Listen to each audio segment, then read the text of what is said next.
Hello and welcome to this brand new episode.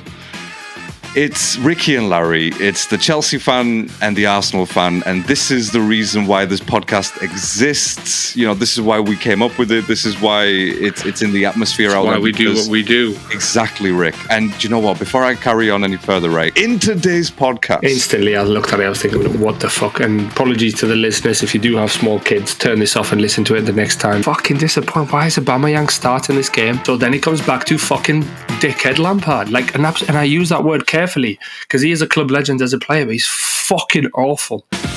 All right, I'll tell you what. Let's start off with obviously the main match of this week, of this game week, shall I say?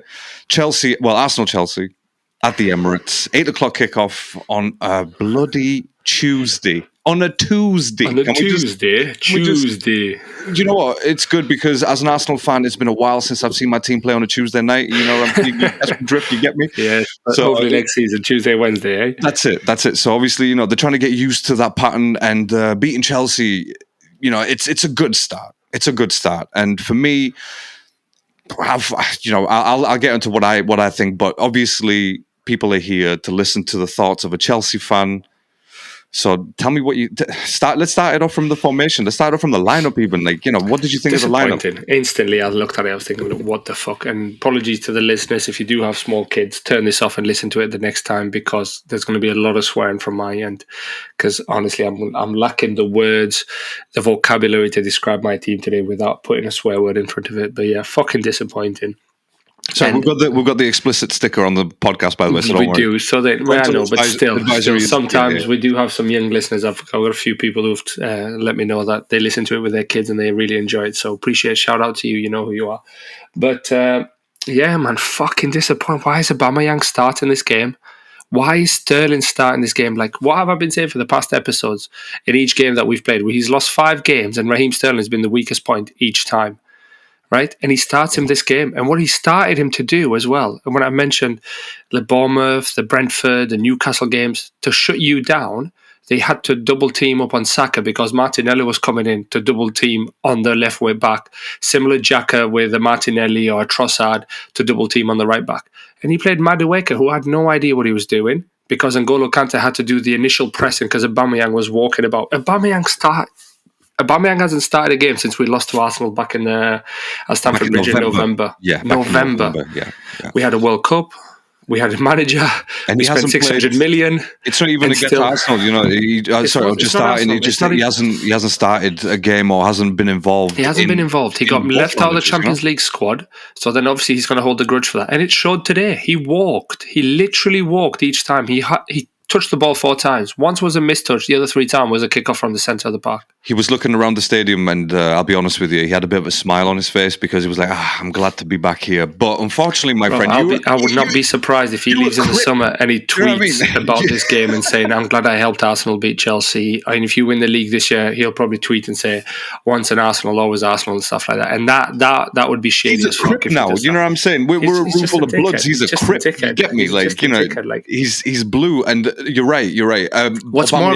Who's a bigger dickhead is Frank Lampard for not taking him off after 17 minutes. If you see him walking and N'Golo Kante has to come from the fucking D in his own half to press Gabriel and Aubameyang's 3 yards away, just walking and sidestepping, bring him off at 20 minutes and make a fucking example of him and say, right, you're not playing ever again. Sit there on your contract. We can afford to pay you. Sit the fuck down. You're not going anywhere. Yeah. You can retire. You want to turn up in your fucking chrome Lamborghini and your chrome Ferraris each time at training? You can do that, but you're fucking training with the under-21s because you don't fucking do that to the fans of the football. I'm fucking fuming. I'm fuming with Aubameyang, and I'm fuming with fucking Lampard. With Lampard, Raheem Sterling, he's expecting him to defend against fucking Odegaard and Saka. That's where the goal came from because Sterling was like, "Am I marking Ben White?" Or and then 2 goals from Odegaard. First goal as well. Like, who's he marking? He knows Odegaard is going to go always to support Saka.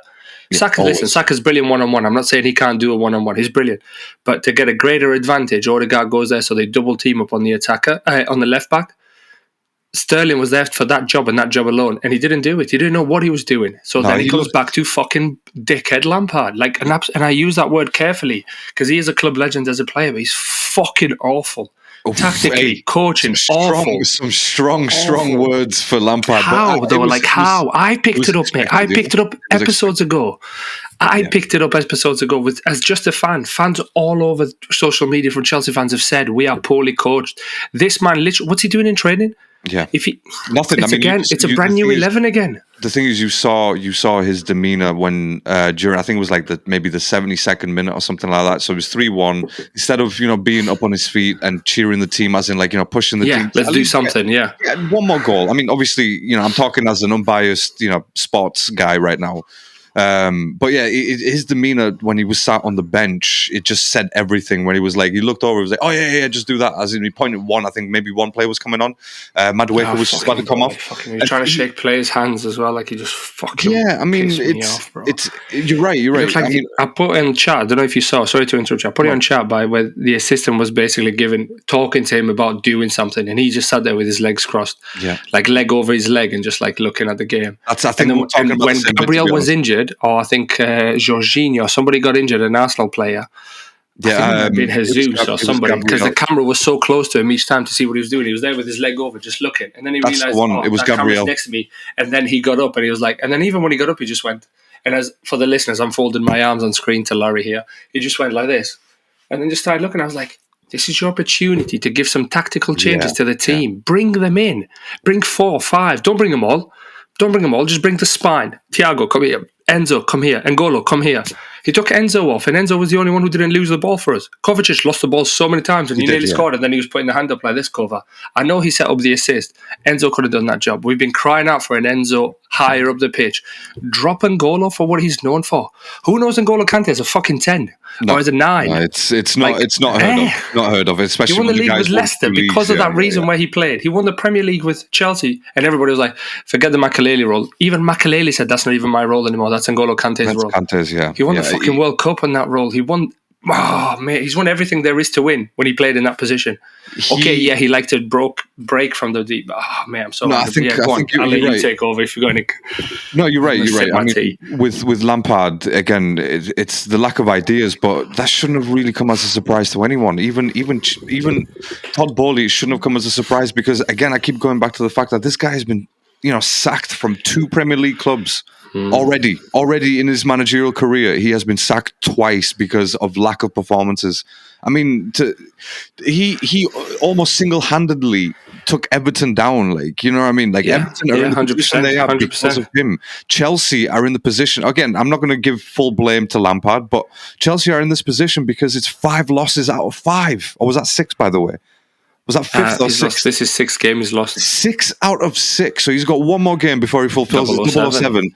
But obviously we laugh about it, but I understand why you get angry, and I understand why the Chelsea fans are angry because it's, you what? You shouldn't even be angry at Frank Lampard, because at the end of the day, he's got a job in it. He got the job. He's got to show something, man. I understand you saying he's got no ideas, and I understand you saying he's got none of this, but at least have some heart. He comes out, speaks well.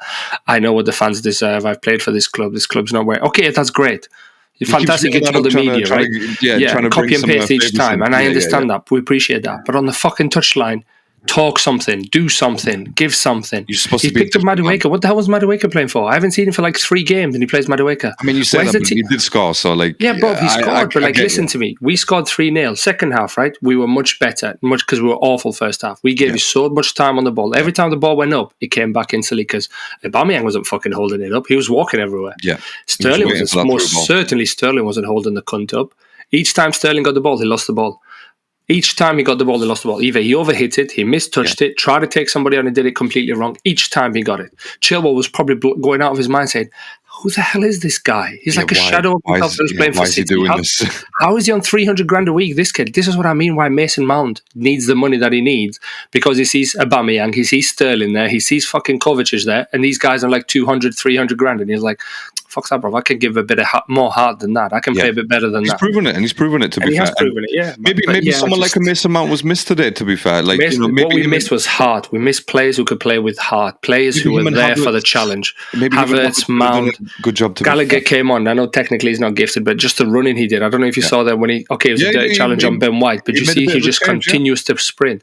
Now, if one player sprints, that needs to be the catalyst for the others to sprint, not just fucking stand there and go like, what? Do you see how many bot players you kept running forward? for you. Every time you had the ball, you had options left and right and centre and backwards and to the moon and the sun and Jupiter, and you're like, fucking hell, lads, can nobody run from Chelsea? I will say this, though. I mean, I feel like the role that Granit Xhaka played in this match, I feel like he was a key difference in between your defence and our attack. And 100%. Can I just also say, by the way, Azpilicueta, he's a well-respected defender, but Trossard made him look a bit of a tit.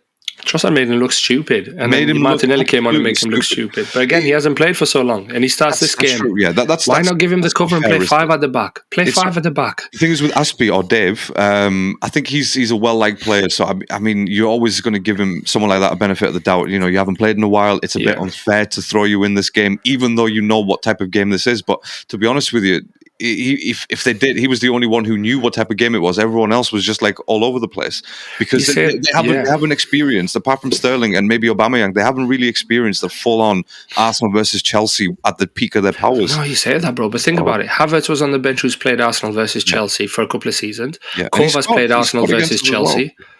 Yeah. And Kovacic has played Arsenal versus Chelsea. He knows what this is. Chilwell has played because Lampard brought him in and then he played under Tuchel. So Chilwell played. Fucking Thiago played last year because he's been at Chelsea for a while now. He's been there for last year. This year. But those are the role reversals, wasn't it? This is what I'm saying. Aspie wasn't on form. Aspie's been off it because he hasn't played for so long. Reece James gets injured and then, okay, that's fine. But give Aspie the protection. Play five at the back. Be able to be fluid in your tactics. We're five at the back when we don't have the ball. We're four at the back when, and Chilwell, you can keep bombing forward. Don't play Kova. I've been crying out to leave Kova out. Play N'Golo Kante, put Enzo Fernandez a bit higher up. Say to Enzo Fernandez, go on, have a little go. Play the three players that I've been crying out for because, what's his name? João Felix wants to be in the centre each time. That's fine. I've trashed him by saying he does too much. You're his manager. Say to him, you do that, you're not going to play again. Yeah. I promise you right now. Where was João Felix, by the way? On the bench. On the bench. Okay, do you know what? There's no point asking why. Aubameyang playing, he was on the bench. Havertz on the bench, Aubameyang started. Two players. Can I just say, this game cried out for Mudryk. This game needed Mudryk from the start because you saw first time when he came on. By the way, whoever that Arsenal fan is, and I hope you listen, you're just an absolute dickhead with a laser. I was going to bring that up. You winning 3-0, just a complete dickhead. Like, honestly, there's no what I mean? There's no need. If you're losing and we're 3-3, or like, we've even done. Then, even then, I know, but like I can understand the anger then. But at 3-0 up and you're putting your laser. The thing is, it's the sort of hatred that the Arsenal fans have towards Mudryk. And look, I'm not including I get that, but because there's no reason for me to hate him. Like, it is what it is. You know what I'm saying? We took Mudryk off you. Yeah. We gave you Jorginho, and Jorginho bossed the game today. We're definitely going to Trossard bossed as well. We're definitely going to come back to some of the some of the Arsenal performances. But yeah, I mean, I agree with you. That is absolutely uncalled for. You shouldn't be doing that to any of the players. Doesn't matter how much you feel like you need to hate them or whatever it is. It's a professional game. That is just not fair. Like, okay, I'm just going to put that out there. Mentality. Yeah, hilarious, nice one. But no, it's let's keep it professional at the very least. That's it. You're there to watch a game. You're not there to play the fucking game or influence the game. Influence the game by cheering. Don't do anything else. Like, shut up. Don't even swear at the opposition players. I think Enzo came off and got subbed off, and somebody must have said something to him. And he looked straight up. Like, and as soon as I watched that, I thought somebody's going to be like, "Well, I pay my money, and that's fine. You pay your money to watch me. So if you've got an opinion, you're most certainly guaranteed that I'll have a fucking opinion as well." Yeah, but the thing is, opinion for the fans, by the way. Fans should keep their opinions for the pitch-based performances. No one cares. You paid your 60 quid, you paid your £1,000. I don't want to hear your fucking opinion. Just sit there and clap. It's only about what they do on the pitch rather than what you feel they are as a person. Because let's face it, we don't know what Enzo Fernandez is like. Exactly. He could be a great guy. I don't know. Gives the charity, Mother Teresa charity, whatever it is. Or even if he doesn't, still, like, it doesn't matter. We digress. No. Look, first half, listen. So go on, sorry. First half, we just wanted to say we're awful. I'm looking at some. Well, do you know what? I'm just actually. Where are we here? I'm just going to look because I've got two mouses. I'm just going to have a look at the first half stats, and I mean, it's not good reading. I'm just going to put it that way. It's definitely not good reading. We've got possession wise, the possession was shared almost like 55-45, which I could see that. We did. I can't say that we had like 70+% of possession because we didn't. Chelsea didn't have possession, but you play every time you had possession. You played in our half. You played at the edge of our box. We played at the edge of our box when we had possession. But there was 81 attacks in the first half alone from Arsenal compared to 33 from Chelsea. Dangerous attacks was 33-13.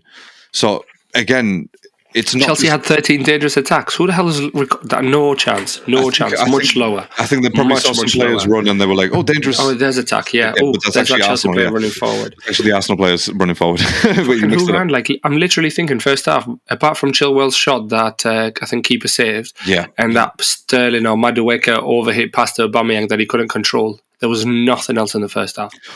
No, there really wasn't. Why was it? Like, I'm trying to think, what was it? I can't see. Maybe from corners, something like that. But is that really a dangerous attack? We had 2 corners all game, bro. Like, still. So, okay, let's say we had the corner. That's 4. Like, but either way, look. My point is, like, you said the first half was awful, and it really was. From eye test watching that match, it was just awful to see Chelsea play like that. Like, I don't know who was on the pitch there, because we were just rolling all over you. And it was fun to see from me, but obviously at the same time I was thinking about Rick. I was like, men versus boys. He's losing his mind right now. And I'm glad you could. Yeah, I'm sure if it was the other way around, you would have lost your shit as well at the lack of trying. Nothing else, just trying. The basic minimum that fans ask of any player who puts on the shirt of their club is to give everything. Or to run. Never mind, give everything. Sorry, that's too much. Just run. This was like when we faced West Ham, and we obviously, we just didn't turn up. I know obviously we drew at the end or whatever it is, but we just didn't turn up, and that's what it was. And again, you're right, Rick. It goes back to what we've always said ever since this new owner took over. It's just no one there who cares enough or who's incentivized enough to play football for the team, for the shirt. That's the thing, right where Chelsea is right now. You need to send many players out on loan so they can learn what it's like to work as part of a team. And contracts may be a bit too late right now to try to change them, but that's one thing that I feel like they need to really step on. Yeah, I agree. Terminate contracts. It's not that hard. Just terminate the contract. Let Sterling fuck off. Sterling needs to go. Sterling has done nothing for Chelsea. I know they keep saying he did this at the beginning and he scored a couple. He's a senior player. He's a senior player. He's a senior international player. And who can influence the dressing room quite easily, and stuff like people like that you don't really want there. I think I watched something that was really clever from Gary Neville, and I think there was a fan question, and they talked about leaders on the pitch. There's not leaders on the pitch because you go in the change rooms and you shout. You're a leader on the pitch because your performance is consistent all the time, and you run. And basically, what you demand from your teammates, you do it all the time. So you are the change that you want to be. So the Roy Keane would run, ask the ball in difficult situations if your team is shaking, and then communicate to them like a Jorginho does sometimes, like pass the ball, pass it there, so on. Chelsea players today, Kovac got the ball from Thiago Silva, right? He looked around, gave it back to Thiago Silva, and then didn't say anything. And I was screaming at the TV saying, who are you trying to pass to? Hold that cunt accountable, and you say to them, why are you not win the position? Why are you not moved? Unless it comes back to Lampard, poorly coached, no tactics. Just lads, just go have fun, lads. I know. Look, club team. The lads have turned up after a night out on a Sunday and gone, all right, lads, today we're playing Arsenal. Yeah, come on, get out there. But look, Rick, I understand what you're saying, but I'm just going to make a quick counterpoint. These are professional footballers. These are professional adults. You know what I'm saying? Like in an environment where they know what they need to do. This is not, like you said, this is not something. Yes, coaching has a lot to do with the tactics of the game, but if the players aren't physically running or running into space, I'm sure Frank Lampard is not that daft to be like, all right, I need 4 of you to stand right next to each other. Maybe he is. Obviously, I don't know, but I'm trying to give the counter argument to what you're saying. I hear what you're saying. They're professional players. Your teammates got the ball. All right, what do I do? Do I stand behind the defender or do I go into space? These are amateur stuff. These are basic things that we're not gotten right. Yeah, I hear what you're saying, but the basic stuff. I absolutely agree with what you're saying as well with Frank Lampard. It is going down to the coaching as well. You saw what your team did, right? Ben White had the ball, and I think you guys nearly scored at the end. And even the commentator went. I was watching it on beIN Sport, by the way, because I couldn't stand Jamie Carragher. I was so I watched it on that, and then they were saying that team, beautiful football from Arsenal. You got the ball. It looked tick-a-tack, bang, bang, bang, bang, one touch everywhere. Chelsea was like this, trying to cut passing lanes and not pressing. Ball, wasn't it? It was like a literally, nobody knew what was doing, and that it comes from the manager. Yes, you've got professional players. Yes, they're young players and so on and so forth, and you would expect experienced players, but players need direction. Players need an objective to kind of go out there and achieve. And I think for Chelsea, there's nothing. You had players running off the ball. Like how difficult is that to do? Like I was saying to you, Kovar received the ball from Thiago and then gave it back to Thiago. Why was nobody saying to him, if you get the ball in this space, I want you here, I want you here, I want you here, I want you here, right? It looked like Arsenal. Every time you had the ball anywhere on the pitch and every blade of grass, players knew where they needed to be. They knew what runs they needed to make. They knew what runs they had to do. When Chelsea got the ball, N'Golo Kante was the biggest threat on the first half. He had 3 players around him. 3. Not one player or Lampard just went, listen, when N'Golo gets it, we've noticed that 3 players are going. That means 2 of you fuckers are free. Right? So can we have a couple of years moving about and go support N'Golo? No, nothing. They all just stood still. And again, it comes back to the manager. Is he just telling them stay in your positions?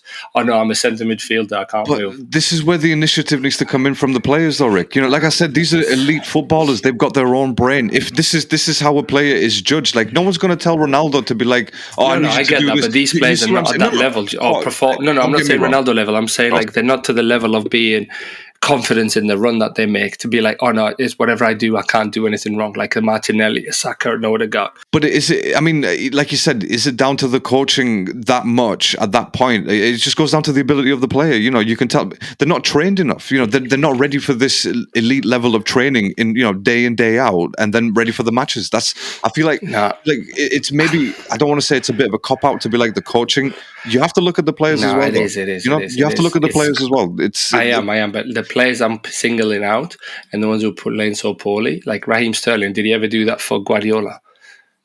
No, but then again, Guardiola just benched him straight up. So exactly. So why can't Lampard do that? Why is he starting 4 games? So that's why I'm going back to the coach, not just simply on the stuff that they're doing on the training ground and lack of tactics and lack of ideas, but like 0 balls, mate. 0 balls. Why are you letting these young millionaires ruin you? And listen, they've ruined him. They have literally ruined his reputation as a Chelsea legend, and they have ruined his reputation as a manager. Any fan out there of any team in Championship or Premier League, if they get Lampard, they're going to be like, what the fuck have we got him for? We saw what he did at Everton. Yeah. We saw what he did at Chelsea twice. Fair enough, first time they got him in the Champions League and it was difficult and put something. But then that was new. Everybody knew what Lampard did. It's the same thing. If Arsenal don't adapt, because listen, and I'm not trying to shit on you, but you mentioned last time you had only one dimension of play. Guardiola had these multiple areas. Yeah. Mm-hmm. If Arteta doesn't adapt and start to play different so it doesn't become so predictable, next season it's not going to be so plain sailing for you guys because teams will learn how to play against you. They'll look at that Newcastle. They'll look at the rest of the games that you played against Brentford and Bournemouth and so on and so forth. And this is what I'm getting angry at the manager for. Like, is he not good enough or experienced enough, the same as the Southampton manager who sat at the bottom of the league? Is he not experienced enough as same as Gary O'Neill who had Bournemouth and they went and scored 2 quick goals? Is he not that experienced just to know which areas to attack? He just... Yeah, bro. I think there was a moment, by the way, just to finish off on this because I'm getting sick and tired of it, like Chelsea, and it's literally ruined my evening. There was a moment when N'Golo Kante went to press Madueke, looked around to be like, do I press or do you press? There should not be that at the elite level of football. Do I? There should be no questions. Do I? That's my point as well, though, isn't it? That's the manager, bro. What have you said to these players? Is Ashley Cole giving some tactics to half the quarter of the team? Is the other guy that was assistant manager, I forgot his name now, giving tactics to half of the team? Is Lampard then coming at the end and just saying, yeah, well done, let's keep going? What is going on? How are these players so out of tune with one another? There's no real... We are the worst team in the league. There's no real script that Chelsea are following right now from anyone, to be fair. But yeah, I can't help but agree. I just like I said, I just wanted to make that counter argument. Just in case people out there, these players have not done this Lampard, before. Drunk or whatever it is. But yeah, Frank Lampard, nothing, mate, nothing. Look at Sterling last year; he was making runs, cutting in. He was doing this, he's doing that. Okay, great. We talked about Mudryk's cameo, right? It was just a cameo, because it was played for Mudryk to have a decent cameo. Yeah. It was tactically put for Mudryk to attack, that counter-attack in football. He played counter-attacking today. No Mudryk on the bench, João Felix on the bench, Havertz on the bench. Who's the Aubameyang walked. Okay, you put him on because he's a quick and he's a striker and he's been crying out for a striker. But he walks for 45 minutes. After 20, surely you're like, nah, that's enough, mate, come off. It's like watching your missus cheat on you and be like, let's see how far she goes. Yeah, no. Oh, she's still talking to that. Now they're kissing. Now let's see what happens. At the end of the night, be like, babes, I saw what you did with that guy. It started at 10 and then it finished at 11:45. I wasn't very happy. Bro, why'd you let it go on for so long? Damn, that's a scathing analogy. That's what I'm scathing analogy, and I love it. It's true though, innit? You wouldn't, would you? If you saw some guy making a move and you miss it, you'll go there straight away like, bro, she's with somebody me. Dropping, bro. Somebody dropping that night. I'll tell you. I don't know who it is, but somebody dropping. No, you're right. You're again, I can't help but agree. So many wrongs tonight. There was. I mean, to concede a goal like Odegaard's first goal was just, again, too much space. Both Odegaard goals with too much space. It's like leaving Kevin De Bruyne, and again, I'm not comparing them two. I know, but the deadly players, you can't leave him that much space. Odegaard, I've had my complaints about him this season, where I feel like sometimes he jumps around too much. But then I realized he jumps around because he's ready to move, and not because I don't see the other players doing it. So I'm like, why is he jumping around? Oh, why are they not jumping around? I think that's the main question. And again, real captain, real leadership. Like you said, he took the game today and easily man of the match, by the way. Without a shadow of a doubt. He was everywhere. He was asking for the pass, making the pass, getting the ball. Yeah, the runs he made. And he was clever because he realised Sterling hasn't got a fucking clue what's happening today. Yeah. And he scored both goals they scored. They were identical goals. Yeah, it wasn't give or take a play here and there. Identical. Ran away from him. Ran away. Like Sterling even looked at him at the edge of the box. Right, looked at him and then lost him. Like, what are you doing? If you turn your head to your left, you see him there. Then you turn it a second later, he's not there. Where do you think he's going to be? Do you know what I'm saying? Where do you think he's going to be? Oh, that's right, the right hand side. Be quicker, please. But yeah, no, it was totally Sterling fault, at least for the second one. I think it was, wasn't it? The second one? Yeah, second one, totally Sterling. Totally Sterling on that one. First one, maybe Kovar, maybe Enzo, maybe somebody like in some of the midfields, but still, like, I was going to say, you've got N'Golo Kante. Why is N'Golo so high? Why is N'Golo closes? N'Golo reads danger like a fucking leopard to a gazelle. You shouldn't. Like, he's on it, like he can sniff it. Yeah. And my guy's playing as a 10 or a 9, and you're like, N'Golo Kante has never been known, because everybody would be like, oh yeah, the Mbappe role. Oh no, the N'Golo role. No, bro, he's a defensive midfielder. That's what he does. He breaks down attacks. That's what he does. And would it have worked if, like, say, for example, Aubameyang up top, Havertz behind him as a number 10, and then Kante up top. And then I'm just saying, like, going with this team that he had going, and then Kovacic, Kante instead of Kovacic in that midfield role? Kante instead of Kovacic, definitely, but instead of the two of the boys playing up top together, I would have had no Aubameyang anywhere near this game today. Yeah. The occasion was too much. The first occasion at Stamford Bridge. And you saw it, yeah. Yeah, and you could tell. And what did you think it was going to be this time when he returned to the Emirates, where 60,000 fans, rather than 40 cheering you, you've got 60 booing you. I feel like he hyped himself up too much for this game to Lampard. Like, yeah, I'm ready to go on. I think so as well. I think Lampard said, I think Lampard thought, and I'm 99.9% certain of this, I'm going to change the formation again, be unpredictable, and I'm going to play Aubameyang. He'll score, because obviously it's bound to happen. Yeah. He will get this goal against Arsenal. It's written in the stars, and you're like, it's definitely not written, bro. Someone erased that, bro. Someone used the rubber on that for sure. Do you know what I'm saying? Someone erased the shit out of that. Tipex, bro. This is Tipex. But yeah, look. In terms of, do you have anything else that you want to answer your question? Who would I have liked to have seen? Like I said to you, Mudryk should have started this game. Enzo played N'Golo, get rid of Kovac. There was no need to play all three of them, because even the three of them, they all do the same job. Yeah. I know you got N'Golo Kante to press higher up, but nobody in that midfield knew what they were doing. That's why I keep coming back to the manager. Like, who's the 6? Kovacic was trying to drop and take the ball from the defenders, but like, I thought that Enzo's job there. Yeah. So why is Enzo and then where's Enzo? Then he didn't know where he's going. Then N'Golo's not known for his passing ability, but there were moments he was like, oh, keep going. Oh, don't worry. Yeah, there was a few moments where Kante was running forward, and I was like, oh shit, this guy can control the ball. I know, right? Yeah, exactly. Yeah, there's zero support around him. No support around him. The only players there were 3 red shirts. Yeah. 3 red shirts each time he got the ball, and then what's he going to do? He's not Hazard. He's not Messi to dribble and do something. But even looking at the captain of the team for the night, Azpilicueta, I mean, when he hasn't played in such a long time or been a consistent part of the team, is that really the best choice of captain? He should not have played. Maybe Thiago Silva should have been captain. Maybe I think Thiago is language barrier thing. I think that's why he's not. That's possibly what's his name? Should not have played today. Usually Kovac's captain, but Kovac doesn't communicate enough to be a captain on the pitch. He's not. I was going to say there's no one that Kante, as good as he is, he's not really a talkative person. Like, to be telling players where to go and what to do. Maybe someone like a Chilwell could have possibly Chilwell could have done it. Yeah, Chilwell could have pulled it off. That, and we're lacking leaders, mate. We're lacking leaders. I've said to you many times, and the only way leaders are going to come is consistent 11 on the pitch and trying to coach that 11 to the way you want, not keep chopping and changing. Yeah, because we go from 3 at the back to 4 at the back to 7 up top to 12 at the back. How are you going to lead a team if you don't even know what the actual tactics are or what the actual mission is in this case? Just to use that.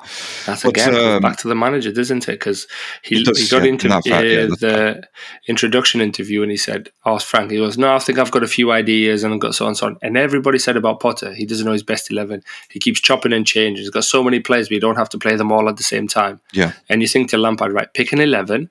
Okay, you're not going to do great first game or second game or whatever, but keep coaching that 11 to what you want out of that 11. At least they know what to expect from training sessions, from matches. Shite. Honestly, that's why we've lost 6. Honestly, we have relegation form. And I said to you before on the pod, I don't know if it was on pod or text, I said to you, without Tuchel's 11 points, we'd be 19th. It was on a message, It was on a message. Do you want to just repeat that again for the listeners? For the listeners, you heard me right. Without Thomas Tuchel's 11 points that he got at the beginning of the campaign, we would have been in 19th. And that was 11 points in how many matches? I can't remember off the top of my head, but obviously, it was that draw against Spurs. Leeds battered us 3-something. About 7-8 matches, you got 11 points? Something like that, I think it was. But again, not a great start. Not a great start, but, better than all his successes. Yeah, all of his successes have failed. Both of them have failed. Where are we, by the way? I think we're 14th as well. Do you know what? Let me just have a quick look, because I think I've got that up here. So bear with me a second. And 12 still, 12. Same points as Bournemouth, who 3 weeks ago were fighting relegation. We're 12th with 9 points. And we've still got 6 games. And the games are, we go away to Bournemouth next. And I mean, can I just say, right, I know it's not going to happen, but you are literally 9 points away. No, it's going to happen. I've honestly got a feeling 9 points this away is the year it'll happen. And this will happen. That's what Bournemouth away, Nottingham Forest at home, and then the other 3 games are not going to win anything. City away, United away, Newcastle at home. So with no points there. We need 5 games at potential 15 points. You think you can get 9? Bournemouth will beat us. I think it'll be a draw against Nottingham Forest, and then we scrape relegation. Chelsea have dropped into a relegation fight. And who would you thank? You thank Todd Bowley for it because of he sacked Potter, he brought Lamps. Everybody thought, okay, hunky-dory. I was one of them. I was skeptical, but I thought, no, don't say it out loud because it might might be into fruition. So keep your negative thoughts to yourself and just think positive. Try to manifest it. You know what I mean? Positive thoughts to manifest it. Yeah. And fuck off, man. No, it's. I was going to say. I mean, 14 losses in the bring fucking Sam Allardyce in. I think the lads on the group chat were like, bring Allardyce in. Oh, Allardyce! Bring I don't think someone in. Take any shit from any. Exactly, and that's what it needs, though, doesn't it? That's what exactly it needs. Sam Allardyce needs to be there. Yeah, I think maybe you should have pounced for Roy Hodgson. To be fair, I think he would have done a great job. Well, look what he's done. He's done amazing, hasn't he? Exactly. And again, no one's going to disrespect. No one's going to disrespect Roy Hodgson. I'll tell you that much right now. Like, I know he looks a bit soft and a bit daft, but there's no way anyone. I don't think he is. I think his experience will look at him and be like, "Listen, kid, I've fucking coached the best. I was at Inter Milan with Roberto Carlos. Now sit the fuck down. Sit down. Who are you? João Felix, 9 million. Now shut the fuck up and sit down. Sit on the bench." And you're right. Carragher, by the way, was it? No, who was it? That's the mentioned today that the greatest thing that Arteta did for this Arsenal team was get rid of Aubameyang. Yeah, absolutely. Him and Ozil at the same time. Boom. See you later. Because it's just too much. The thing is, you saw it yourself from an outside point of view. You saw what was happening to the Arsenal team from the inside. You know what I mean, with Aubameyang and Ozil. So that's something that he, like you said, he made. That was one of the greatest things that he did. However, when you look at like Todd Bowley and you think he's done the exact opposite. Yeah, the exact opposite. All right, look, no one's saying don't bring in like a Madueke or whatever it is, Chukwuemeka, whatever it is. Don't put him on crazy contracts. Don't give him crazy money. That's it. You want to play for Chelsea, bruv, you're going to be on 20k. But there's no problem with bringing these players in, but do what every other team has done. Bring him in. I bought you this player because I don't want to lose him to City to a rival son. But you're going to stay on loan in Eredivisie and play for PSV still. Get fine. Some regular football because you come in here, you're not going to play. Okay, you brought Mudryk for 100 million. Okay, you have to bring him. Enzo's the same. But then other players, like today we had that David Fofana. I haven't even heard of him. I don't know if he's injured. I don't know what is going on. Barry Sheila was on the bench today. Yeah, that's disappointing. Why is he not playing with 5 at the back and Barry Sheila on the bench? 2 reasons, by the way, because Barry Sheila, I like him, and FPL. FPL as well, like my fantasy football. I've got Badiashile.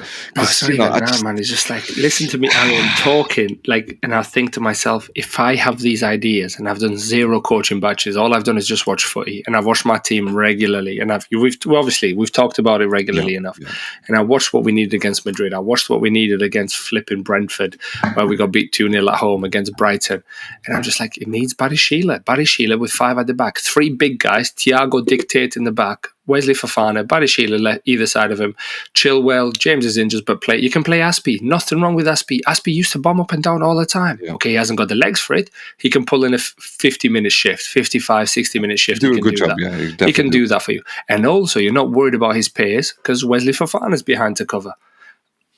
Problem number 1 solved defensively for me. Second thing that I'd like to see next game as well. Hopefully this happens for next game, by the way, as I'm talking now as well. Next bit, I'd like to see N'Golo Kante and Enzo Fernandez playing.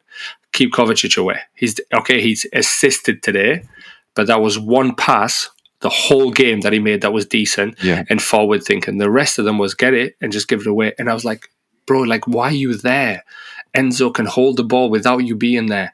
Wesley Fofana can have the ball without you being there. Can you go somewhere else? Drag an attacker with you.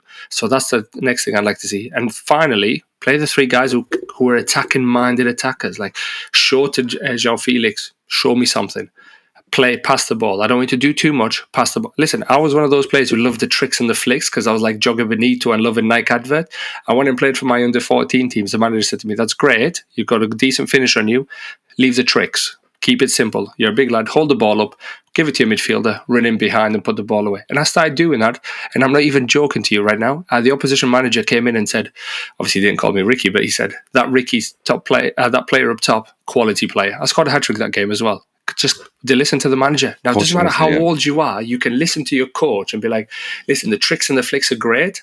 Not all the time, because that was the year of Ronaldinho. You know what I mean? So obviously, as a kid, you think you're like going to do that as well. Why are you explaining this? They said to me straight away, they were like, you don't need that. But what I'm saying is, if he could do that, why can't Lampard or somebody as a coaching team say to João Felix, go past the player, then look to pass? I don't want to go past him again. And then Mudryk just run behind. That's running behind. That's the main priority, João Felix. Don't run past the player and then into the same player. Okay, that should be rule 1, really. That's the formation I like to see because we need goals. We scored one today. Again, lucky to score. A good run from, what's his name? Mudawaker, but come on, like he hit it into the ground. Let's be realistic. It was a lucky goal. And we would never have scored that if Arsenal didn't take the foot off the gas. Yeah, I think you were 3-0 and you were like, let's just chill now. Let's take it easy. It's not like we're going to score 10 to draw City on goal difference. So let's just keep it easy. Happen. Let's watch our legs and let's go again because there's a lot of games. But anyway, enough about Chelsea on 40 minutes of Chelsea. How are you feeling? Yeah, fuck off. I don't want to know. I think I made my feelings known at the beginning of the podcast, really, at the intro. But look, Rick, as well as we played today, Arsenal, obviously I can't take anything away from Chelsea's poor performance. Like, I can't take anything away from that. I have to admire them for playing so badly against us, and we needed that. We genuinely needed that. And again, I can't sit here and be like, I saw this happening 3-1. Yeah, we're going to dominate them, because I was nervous about this game. Yeah, and I saw it. It wasn't nervous as in, fake being nervous as in, maybe not like, don't raise my expectations. It was a genuine concern, because I thought, well, what's going to actually happen against the Chelsea team now? Are they going to just turn up and just ruin our, and just literally just piss on our bonfire? Yeah, basically what they did to Spurs, didn't it? Yeah. It had the potential to be that game. But obviously, as soon as the game started, we were just like, "Oh shit! Okay, this is good. I like this." And that's what you want, isn't it? That's exactly what you want. When the third goal went in, that's when I was like, "All right, we're not going to lose this game." Because it's 2-0. If we carried on like that into the first half, into the second half, then it could have been a bit nervy. Yeah, because you scored really early again. That's it. So 3-0. I was like, "All right, cool. We can't lose this game. Just keep it, just keep the pressure on. Don't fall back too much." And they didn't in the first half. They kept going. Beginning of the second half, they did okay. And then obviously for the last maybe 25, 30 minutes, they just dropped off and just wanted to defend. Couple of understandable. Couple of changes here. Absolutely, absolutely. Because they've got games to go. And the fact that Gabriel went down like 3 times once with the hamstring, the other 2 times with his ankle. I was every Arsenal fan would have been looking at that guy, bro. Like he went down 3 times and got back up, went down and got back up, and I was like, oh, just fuck off already, will you? Like stop. Like you should have been listening. Not because we were doing anything. Not because he said exactly the same thing. Yeah, just like I know, but I was just looking at it. Like, just fuck off with it. Yeah, like just I'm down. Man. And he wasn't like trying to break. How did you do Scouser? Is that what he's doing? Get up, lad. Yeah, get up, lad. Yeah, okay. Get up, lad. Get up, man. Yeah, get up, man. That's it. Sorry, apologies, Scouse. There, we just ruined the accent for you, but it's fine. No, we ruined it. I'll be honest with you. Like when we listen back to this, we're going to be like, "Oh, why the fuck did we say that?" No, we sound nothing like Scouse. Yeah, we did it in admiration. We tried, and yeah. So he went down, so it was a bit scary. Holding obviously was about to come on, and I thought, "Oh, really? Do we really want to lose this game with this guy?" And it was close. Like by the end, obviously the scoreline wasn't, but it was a close game, as in you had chances to obviously... Yeah, we had chances. Potentially for one more goal, to finish for a 3-2. Yeah, but that sometimes you might have done that, like if you get 3-2, like at the 85th minute, maybe you find that little extra 10%. But it just goes first half. We lost the first half because of the bad decisions that the manager made. Havertz came on. Do you see when he gave your boy the shoulder sort of thing and just like sat him down, and then he had a shot on a half volley. Keeper saved it, easy save by Ramsey, because his angle was too tight. I don't know if you saw that bit. And I was like, this is Havertz. Every time the ball went into him, he rarely lost it. He could hold it up, give the defense a breather. When Aubameyang had it, he was straight back. Ball went up, came back. It was like as if you're hitting it against the wall. Straight back to against Chelsea's defense. He doesn't like the hold up play, Aubameyang. He doesn't like nothing, mate. He likes nothing. What he likes is obviously money and then just standing there being lazy. Typical Brazilian attitude. I've made all my millions, now I'm just going to party. Even though he's not Brazilian. Go back. I know he's not Brazilian, but go back to Gabon and just be like, oh, I'm loving this life, and be like the big bollocks because his contract is the highest and so on and so forth. Like, fuck which off. Fair enough. Fair enough. But like, it's not fair enough when he's at your team. No. You know what I mean? I'm sure you felt this when he was at Arsenal, but now he's at my team. Now I'm like, oh, fuck off. He's left us now, mate. So I'm all happy about that. Don't blame me, bro. I don't want to look. Like I said, we played brilliant. Zinchenko kind of. He had a good game, but I mean, sometimes defensively, he just reminds me of Trent. I can't do this podcast and not be at least a little bit unbiased when it comes to comparing those two guys. Brilliant as midfielders, brilliant, ball players. They can spray a pass, all that great stuff. Fantastic. Defensively, though, that is a major, major thing, because if we were facing a Bournemouth, for example, a better opposition. Oh, that kills me to say that, bro. Like Bournemouth, a better opposition. I think we would have been punished a lot more, because I just feel like Zinchenko was just having fun down that side. There was no one up there near him. You know what I mean? Apart from obviously when that goal went, and it was just fell asleep. And I can't really just say just, because he's done it in other games. So it's typical Zinchenko behavior, Yeah. And then obviously Tini came on again a little bit too late, I felt. Like he came on a little bit too late. 73rd minute, Tini came on. Did all right. Tini stuff, defended well. He went in for tackles. That's exactly what I want him to do, and he did exactly that. But two players that I really want to touch on, apart from Odegaard and Saka, I really want to touch on Kiwior, the defender. I thought he had a brilliant game. Yeah. There was moments in that match where I was watching him and I was thinking, you give me Saliba vibes with your calmness right now. Yeah, because that's what he needed, yeah. That's it. And I remember the first two games that he played in the Europa League, and I think made one appearance in the PL as well. He was very nervous. Very, very nervous. But again, watching him today, I thought, oh my God, you are brilliant. You beautiful man. But again, he's a left-footed centre-back, and that was two of them. And apparently that seems like to be a massive talking point. Oh, he's a left-footed centre-back, so we can't play him with Gabriel.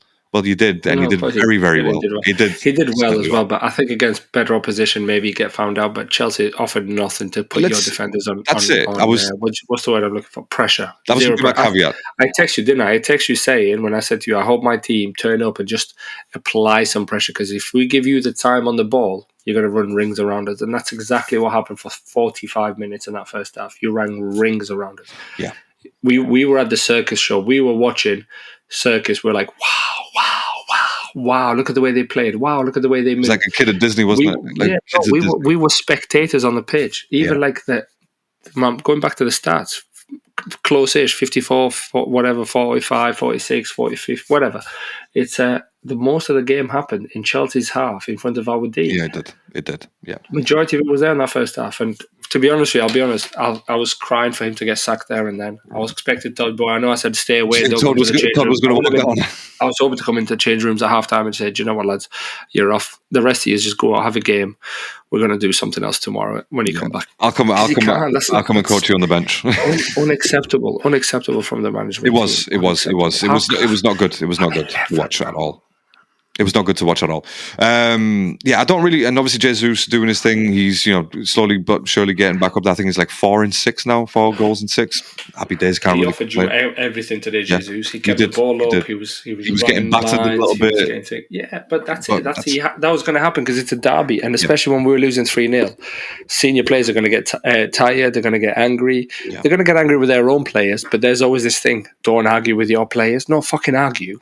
Because then it prevents you from kicking the shit out of Jesus and getting a yellow card and a possible red card later. Yeah, because you're going to really flip your lid the way that he did. Aspie did. Jesus took him on and he fucking flipped his lid. He did. Fofana was trying to get touch tight on him, and you know what I mean. Like I want to talk about that challenge. Definitely not a red card. Can I just say you should have had a penalty from a Chelsea fan? You should have had a penalty on Fofana. The hand dropped down. Yeah, that's a penalty for me. For me, if it happened the other way around, I'd be screaming a penalty. So I'm not going to be biased and be like, "No, never." His hands were close to his chest. No, they were, but then you can see it's here to there. Yeah, you know what I mean. Kind of goal. He's got his hands on his chest, his fists. That happened over the weekend as well. Like I can't remember who was playing, but that happened. The exact same thing happened. Was it West Ham? I think West Ham, Liverpool as well. When what's his name lunged in. That's it. And then his hands was up in the air, and he was saying West Ham, Crystal Palace as well. Similar thing happened again. But the 2 times West Ham. Just the hands just come out. I think Thiago lunged in when they were 2-1 up Liverpool, and then hand hit it, and the ref was like, "Oh no, ball to hand." It wasn't ball to hand. I think what it is, there is some conspiracy towards this. They want the good teams in air quotes to kind of make it into the Champions League positions. They don't want to see Newcastle, West Ham, Brighton in Europa League positions, Aston Villa, and so on and so forth. So for me, it's messing up the league, isn't it? It's messing up the league. That's what it is. Exactly. Or as they say, the Matrix. It's messing up with the Matrix. That's it. We have an original top 6. The rest of you need to fucking know your pecking order. Like, sit down there. You'll have our scraps. Yeah, but if that. It's not happening. It's, I think, like I said, I mean, overall for Chelsea it was just embarrassing for us. It was a great performance to see off the back of, some really terrible matches I'm not even going to include the Liverpool match because, like, we've discussed that, to death. But the West Ham, Southampton, unexcusable. You can't justify them matches as not wins. You just can't do it. Especially when you take the lead, isn't it? Yeah, we discussed that. Yeah, that's it. And obviously, City doing their own thing, so we could never predict. Sorry, we could always predict that City were going to win that match anyway. So it was kind of written off. But look, I'll be honest with you. And the other player was Granit Xhaka. I thought he had fantastic a flying game. Fantastic. He was amazing. Like, if Odegaard didn't score them 2 goals, Xhaka would have definitely been man of the match. Yeah, he provided 2 assists. He provided both assists for Odegaard. So you can argue that he is man of the match as well. But he had a brilliant game, and it was so good to see because that's been the difference this season for Arsenal. When Xhaka plays well, makes them runs behind, and confuses the shit out of the defense, that's it. That's what we were built for this season. And you've been doing that all season, really, haven't you? All season. When Xhaka didn't play, I think it was against Southampton, we obviously, we drew that game. We didn't play well because there was no one there. There was no other options. Yeah. And once Vieira wasn't going to do it, was he? Vieira was never going to do that at all. But when Martinelli and Saka get sort of shut down by the opposition, Xhaka's the guy who runs through. Yeah, but obviously if he's not playing, there's no one there. But yeah, those are my 2. You've got options. You've got options up top, like you said. Xhaka and Odegaard on one side, Odegaard and Saka on one side, Xhaka and Martinelli the other side. Yeah. And you've got clever players because same as Xhaka and Martinelli, if they're shut down, both of them, then they start to drift in the middle to create space for somebody else. Well, you got like a party, Zinchenko running in. Come in close. So that the CDM, the 6th, and is thinking, where am I going to Xhaka or am I going to Odegaard? Zinchenko's there as well, backing up, doing the same thing. It's just incredible like play. And 2-3 runners that were going through, like if Xhaka didn't go through, then we had Trossard or Zinchenko would sometimes make a run through. So 100%. I like the dynamism, but like amongst the players on either flank. They do really well, obviously, rotating that. And again, you've got players like Jorginho and the party who will control them. The wings are spinning, for example, just rotating amongst themselves. And then you've got two players in party and Jorginho who can find the exact pass that you need. And Jorginho today was just... Jorginho was fantastic. He was just brilliant. Goes to show how good he was today. Again, there hasn't been one match that Jorginho's played for Arsenal where I've come out and I thought, he's been shit. He's actually been amazing for us. Agree, 100%. And he hasn't. And also what's happened is he hasn't really been left to defend one-on-one like he had a couple of times for Chelsea to the point where he's protected. Because Zinchenko's dropping in that midfield. He's protected by Zinchenko. He's got options to get rid of the ball quickly. Also, he probably would have learned, let me not keep this when somebody's closing me down. But there was no closing down today from Chelsea players. No, there wasn't. From the 80th minute when Conor Gallagher came on and Kai Havertz did a little bit. But I wouldn't close that closing down. I'd just say that maybe one moment. Yeah. But I wanted to ask you something. Obviously, yes, you were fantastic today. Like you, as good as you were, that's how poor we were, the opposite side. Yeah. But something I heard about Rio Ferdinand, and I wanted to get your opinion on this, is apparently he said Arsenal's not a team of winners. You've improved and you're in good form, but you still haven't won anything, so therefore you're not a team of winners yet. What's your thoughts on that? I mean, yeah, I can agree. I mean, we won the FA Cup a couple of years ago, but I don't know how long we can milk that, to be fair with you. You know, we're not Spurs fans. We're not Spurs fans, you know what I mean? So I understand what he's saying. Like, we're not, like, the players individually, they're not winners, but, I mean, Zinchenko, Gabriel Jesus, you know, they've won shit. They've actually won a lot of stuff. Jorginho's won a lot of stuff as well with Chelsea. He's won 4 titles with Chelsea. Like, not Premier League titles, 4 trophies with Chelsea, you know? It's I can understand what he's saying, but yeah, technically we haven't won. As a team right now, we haven't won anything. So, you know, if we don't win the Premier League, which probably is looking likely that we don't win it. What do you think is going to happen? Do you think you'll win it? No, but I'm glad that we won this match, I'll be honest with you. But it's going to be a very, very difficult ask. Listen, it's going to be a very difficult ask to wish for City to drop points, because that's what it literally comes down to now.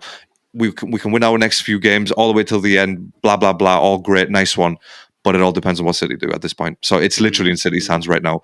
But yeah, I think it's going to be maybe on a 30-70% that we don't win. You know, 30 don't win it, or 70 don't win it. 70 don't win it, yeah. 70 don't win it. Yeah. So I think... Yeah, no, I'd happen to agree with you. City still got just being realistic, you know, I'm just being realistic. Games though, and they play West Ham tomorrow at home, or is it away? No, I think it's at home, because away they absolutely destroyed them. So yeah, I think City have got West Ham at home tomorrow. Let's have a look. And then the weekend, it's Leeds away, Leeds at home. So Man City at home, by the way. Win that one. Man City at home, yeah. So they play West Ham at home, and then Leeds at home, and then they go away to Madrid, then they play Everton, and then they play Madrid again, and then Chelsea, which I can't see Chelsea doing anything. The only place where they might drop points is probably Brighton, but then again, that's not enough. Maybe Brighton, or maybe like a Leeds with a manager bounce, if Big Sam possibly goes. But yeah, Sam maybe Big Sam can do something, but I doubt I'm not putting any bets on that. You're playing, no. Gamble aware, guys, and obviously don't put any bets on that we don't listen to us. Don't listen to us.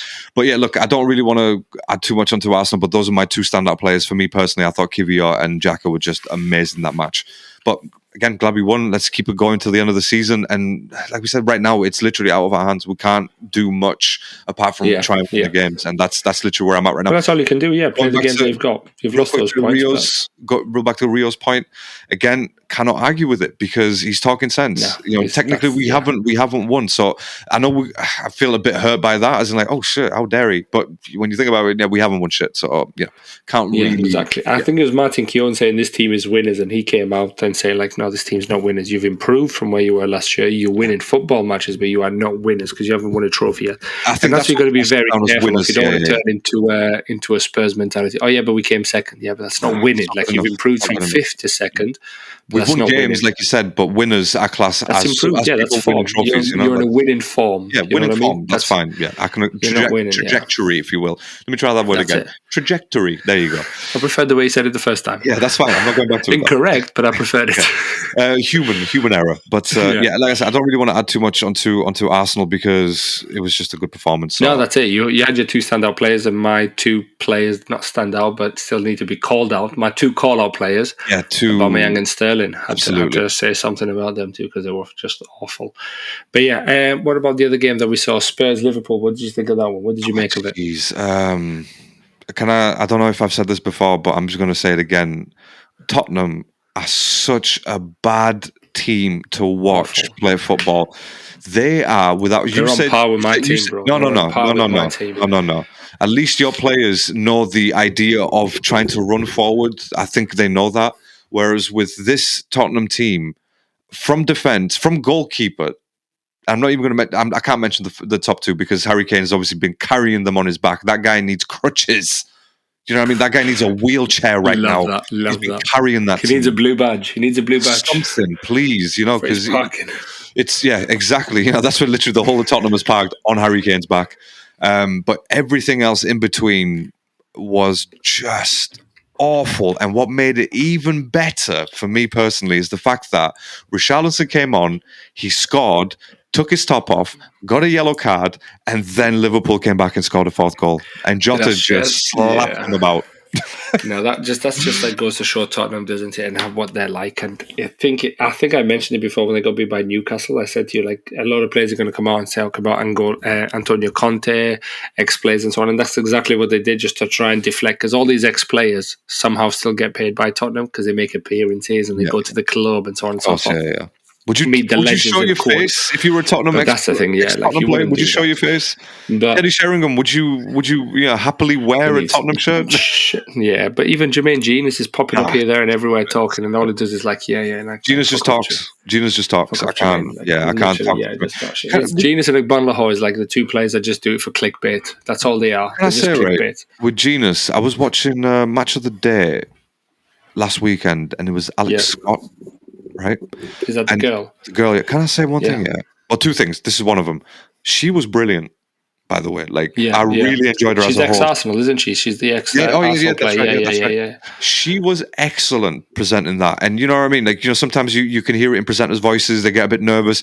She was just straight on with it. I was like, right, okay, you know what? I like you. Second of all, right, there was a couple of instances that Jermaine Genius was like trying to explain to Alex Scott about football, about a certain situation. And I thought that was the most pretentious, and what's the word I'm looking for? Not pretentious. What's the word I'm looking for? He's just a prick, bro. Do you know what? The word will come to me, but he is that word, basically. He was exactly that, trying to explain. Condescending, that's the word I'm looking for. Yeah. Such a condescending prick, where I thought, you know what, if anyone else, I hope someone else picks up on this, and where they don't put you with her ever again, because that was just uncalled for. And again, it was only small things, but I just thought, why are you doing this? You are not that guy, Genus. No one respects you as it is. How are you trying to, improve someone else? Anyway, rant over about Genus, because I don't really care for him.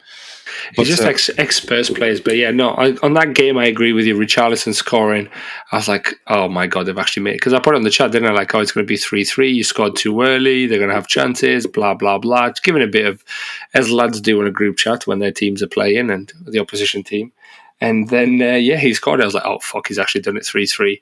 And then you're right, Lucas Moura decided to do what he does best, and at the minute gives the ball away and Jota put it away, and it's nice. That guy just came on as well. That guy just came on as well, Lucas Moura. Richarlison's got 4 yellow cards, and each time is for scoring and taking his top off. Out of those 3 times, he was offside because VAR has ruled it out, but he still gets his yellow card because he took his top off. And then when was it? Sunday, he was, 4-3 to Liverpool. Hey, well done to Liverpool. Showed resilience, kept going. Yeah. Trent's new role as well. It's working well because that right back, it's not going to work. I promise you. No, I think Klopp's been watching the likes of Pep and Mikel Arteta. To be fair,